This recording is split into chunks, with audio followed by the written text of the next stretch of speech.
like that. So we have the powder, again different shades, and then we have the liquid, which is just water. So there's an acid-base reaction between the powder and the liquid, and then it has a self-cure, so it doesn't need the light to cure. Again, the shade that you will use will depend on this and the color of the actual tooth. So in the instructions it says we need 2 scoops of powder to 2 drops of liquid. So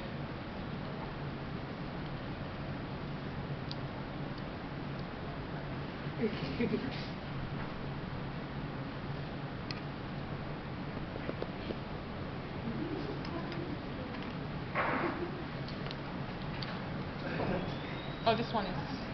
Oh, it's okay. I think that one's new, that's fine.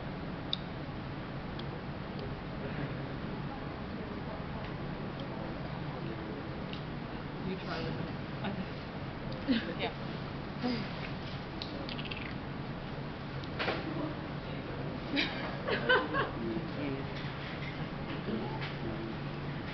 Do you want me to try too? Here we go, here we go. Oh, Suji, it's okay. Yeah. Yeah, got it. Thank you. So, okay, we get 2 scoops of powder. So if you use a powder like this, there's no way of making sure that you have the exact amount of powder for every time you prepare a cavity. So that if it says 2 scoops, you have to make sure you have 2 scoops, but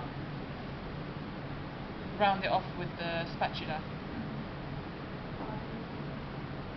And then it will ensure the same close weight for each scoop. Okay.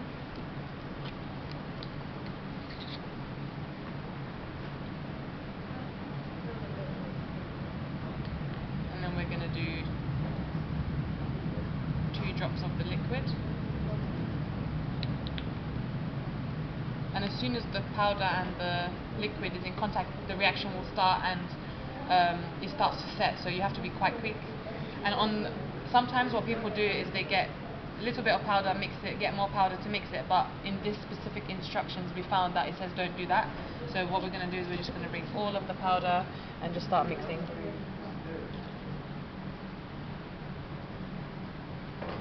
It says that there's a working time, mixing time of around 10 to 15 seconds, but it can go up to 30 seconds. So you just have to be as quick as you can.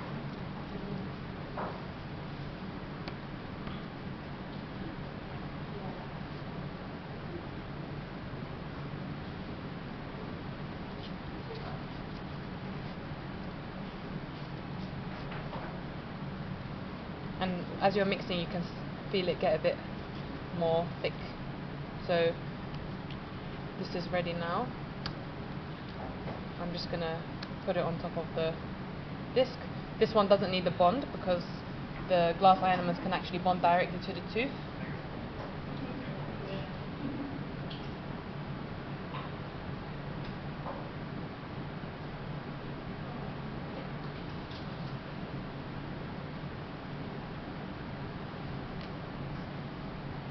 And then it says that it has a working time of 1 minute 20 seconds-ish. So this is when you will finish the mixing, put it in the patient's mouth, make sure it's all covered, everything. So that's, you have that long to 1 minute and a bit to make sure that happens. And then there's a clinical setting time of maximum 3 minutes from the end of mixing. So after mixing you have 3 minutes until you put everything in the cavity and the filling is set and completely hard, just like the ones you saw already. So now we just wait for this one. Oops. Yeah, so that's done. And now you can do the same as well. So one thing, these set by themselves, so they set quite quickly. So once you're done, just get your spatula and just wipe it off. Otherwise, it's going to set on there and you're going to have to scrape it off.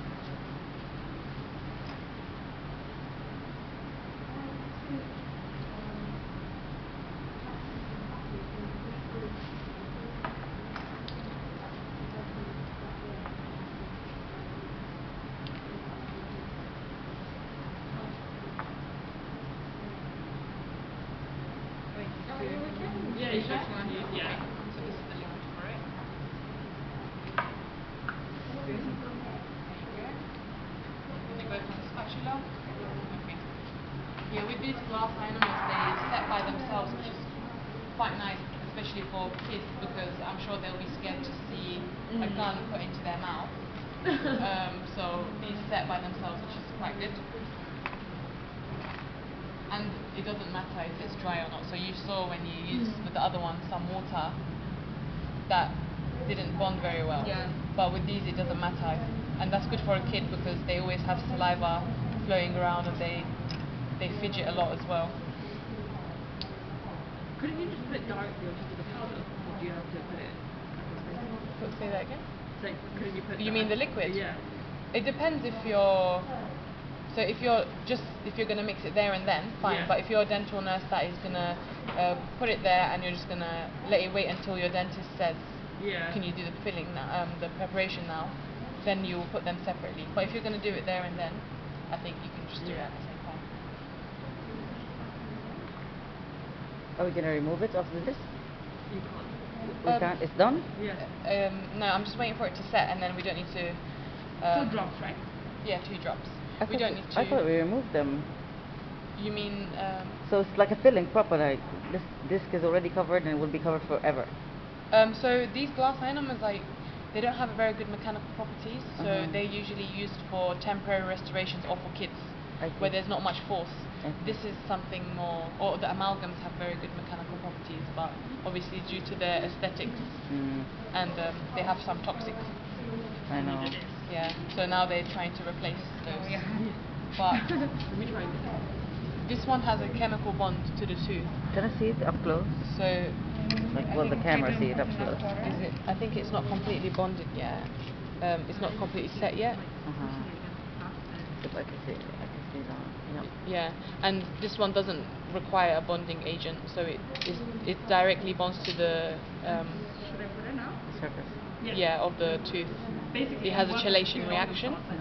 Yeah. Yeah, I which can is see, pretty like, good. you know what's impressive? How the color is so tooth resemblant. Exactly. Like- Yeah, and you can obviously all of these will come out a bit different depending on the shade of The the shade, tooth. yeah. And I think what happens is, you know, the powder. This is glass powder. So you can match the refractive index of the. With the tooth. Yeah. Because I was thinking it's shiny like a tooth enamel, but it Yeah. isn't. A lot of work goes into changing. Yeah, even I'm doing this in my project now, and I'm trying to get perfect match between the tooth and the composite material. This color literally looks like my teeth. You Yeah. know, like, because I know they're not bright Completely white. white. Yeah. Yeah, I think no one's teeth is really completely bright. Well, unless white. you're Ross from, Friends, then yeah. You see that? Yeah. Yeah. When he got it whitened, right? Yep, and then wipe it off. You're doing great. Thank you so much. You explained really well. Thank you. Thank you.